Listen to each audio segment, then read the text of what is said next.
So in today's video, we're gonna look at some more frugal habits to help you save money. Now, I've done 2 similar videos in the past, so if you haven't seen those, I do recommend that you check them out as well. And with each list that I provide, I do try and come from a unique angle each time, and I try not to repeat myself. However, I did not watch those older videos, so there might be some overlap, but I am 99.9% sure that everything on this list will be unique. So hopefully you'll hear something that's new, or maybe something that you can use in your everyday life. The first tip on our list is to barter, and if you are not familiar with bartering, this basically involves trading services for services. And this was something that I did years ago with a friend of mine. And just to give you a little backstory, basically she was a hairstylist, but she also needed childcare. So we kind of worked together and came up with an arrangement where I would provide her with childcare services, and in exchange, I would be able to go and get my hair done and not have to pay anything out of pocket. And it really worked out because this was during a time when I really didn't know much about hair care. I didn't know how to do my own hair, and I was also trying to save money. So it really worked, and we both were able to come out as winners. And this is something you might consider if you have some special skills, or maybe you own a small business, because there might be similar individuals in your area who are willing to trade services. And just to give you an example, let's say you own a lawn care business and you're looking for someone to detail your car. If you're able to connect with someone who has a car detailing business, the two of you can work out an agreement where you can take care of their yard and they can take care of your car. But one good thing about bartering is that you don't only have to trade services, you can also trade goods. And I did a little digging and found that some people will use the Nextdoor app as well as Facebook Marketplace to barter goods and services with those in their area. So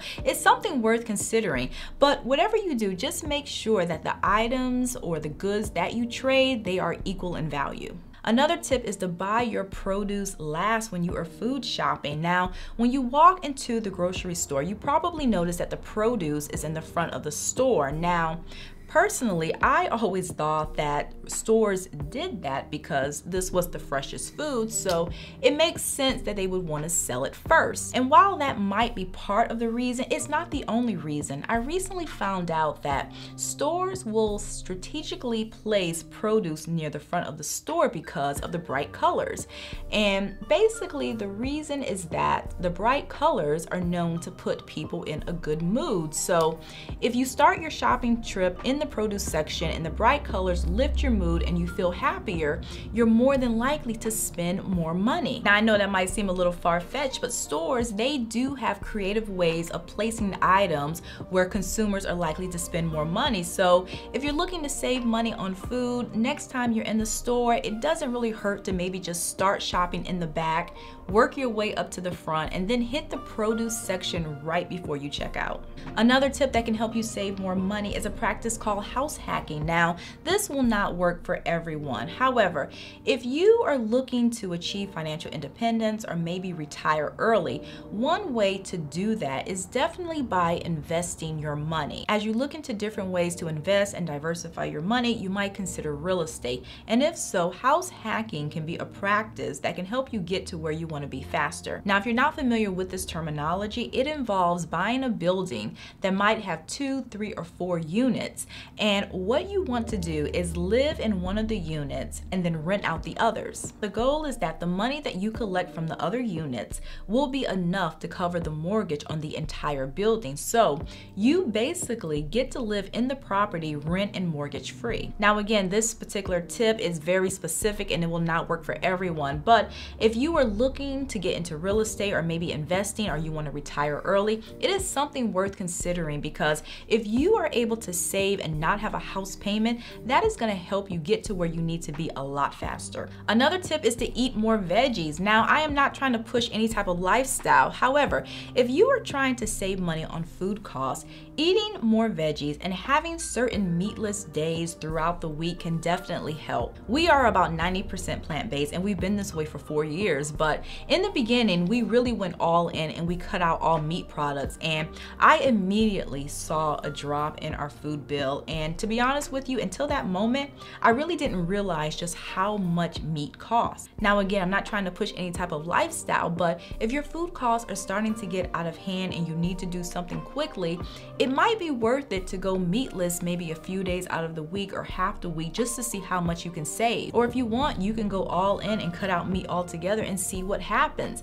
I recently read that vegetarians save about $750 to $800 a year. Now, I know over a 12-month period, the savings isn't earth-shattering. However, it is still a savings and every little bit adds up. Another tip is to sign up for a mystery shopping company that has restaurants. Now, mystery shopping is something that I did years ago. At this point, it's probably been over 10 years. I really loved it because the companies that I signed up with, they had a lot of restaurants. So every month I was getting emails of different shops that I could do.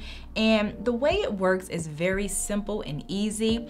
You get an assignment, you go to the restaurant, you order your food, you basically just observe everything that's going on around you. And then afterwards, you go home, you get on the computer, and you fill out a form about your experience. Filling out the form was super quick. It probably took less than 10 minutes, but it was just a fun way to make some extra money and get some free food, which is great if you love eating out, but you're trying to save money. Another tip is to make your own cleaning products. And I realize that a lot of people might already do this, but for those of you who don't, this is an excellent way to save money, especially if you're trying to get away from chemicals and use more natural products. And what's cool about making your own cleaning products is that you probably already have a lot of the ingredients in your kitchen at the moment. And just to give you a few suggestions, something as simple as 1 part vinegar, 1 part water, and maybe some essential oil can create a glass cleaner and an all-purpose cleaner. You can even use a simple mixture of lemon juice and vinegar to clean brass, or if you need something a little bit more abrasive, you can do a concoction of baking soda and water. I mean, there's just so many options out there, and you can do a simple search online and it will come up with different ingredients, different recipes, and what you can use those cleaning solutions on. Another tip is to replace and not add, and this is something that I started doing more recently, and it has really worked out because I found that going through my closet, I had a lot of items that were very similar. I think I had like 4 pairs of black boots, which all looked very similar. I had lipsticks of similar colors, and I was just like, why do I have all of the same items? It really didn't make any sense. We live in a condo, so we don't have a lot of closet space. So in order to maximize the space that we do have, I've been really committed to not really adding new clothes to my wardrobe, but rather just replacing things as they wear out. And that has really worked out. Not only am I able to save money, but I'm also able to reduce clutter. Another tip is to learn how to live with less stuff. And this kind of relates to the aforementioned tip.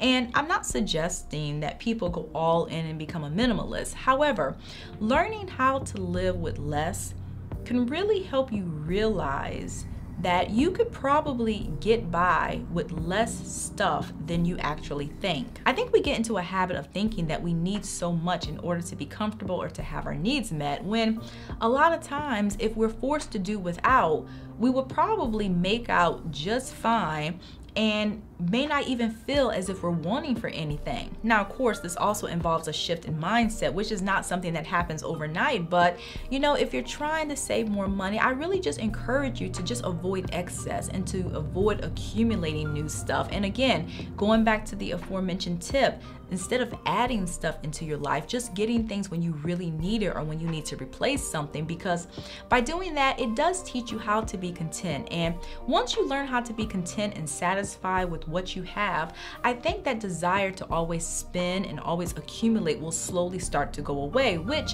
of course will then help you save money. Another tip is to batch cook and freeze your food. And this is a really excellent tip if you struggle with eating out, especially if you come home and you're tired and you don't feel like cooking. It is so easy to just order DoorDash or get a pizza, but you know, the cost, it really does add up. So one thing you can do is really just prepare for those periods. So whenever you're making dinner, maybe commit to always making a little extra and then freezing what you have left over. Or you can spend maybe 1 or 2 days throughout the month. You can cook a lot of food, you can break it up and you can put it in the freezer. That way, on those nights where you don't feel like cooking, you have food available available. You can just go in, defrost it, heat it up, and eat, and you don't have to spend any extra money. Another tip is to shop alone, and I realize that it is fun to go to the mall or shop with a friend or maybe a relative. You have someone who can keep you company. However, if you have a problem with spending and impulse buying, shopping with another person is probably one of the worst things you can do, especially if you also struggle with peer pressure. If we are in the store with someone else, there is a chance that we will spend money that we did not intend to spend, and